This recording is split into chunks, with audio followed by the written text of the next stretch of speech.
মানে এরকম বউ কজনের ভাগ্যে হয় বলো? ভাগ্য করে পেয়েছে ওমকার ঘোষ। চায় তুই চাস এরকম? ওমকার ঘোষ পেয়েছে ভাগ্য করে। এমন একটা বউ পেয়েছি যে আরো বিয়ে দেয়, তুমি বিয়ে করো। বিয়ে করে যাও।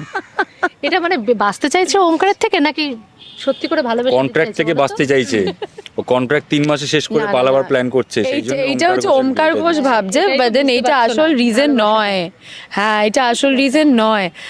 শ্রাবণ অ্যাকচুয়ালি চায় যাতে ওদের মান সম্মান ইমেজ সবটাই যাতে ঠিকঠাক থাকুক, আর কোনোটাই যাতে ওদের ধ্বংস না হয়, ড্যামেজ না হয়, স্ক্যান্ডেল বা যেটা ওর সব থেকে প্রাণের জিনিস ওইটা যেন প্রপারলি থাকে, দাদুর যেন কোনো রকম ক্ষতি না, এই জন্য শ্রাবণ এটা করছে, এটা বুঝতেই চাইছে না। এসব বানানো কথা। অভির সাথে তোমার রাতে ফুল এক্সচেঞ্জ করার সিনটা আমি দেখেছি। শ্রাবণ বলে ফুল এক্সচেঞ্জের সিনটা দেখেছে, সিনটা বলেছি না, তারপর যে এইসব কথা বলো না। ওকে যে আমি মানে অলমোস্ট খিস্তি দিয়ে যে বার করে দিয়েছি সেটা দেখেনি। সেটা দেখিনি, সেটা সিনের মধ্যে ছিল না। দেখে। আমাকে বলা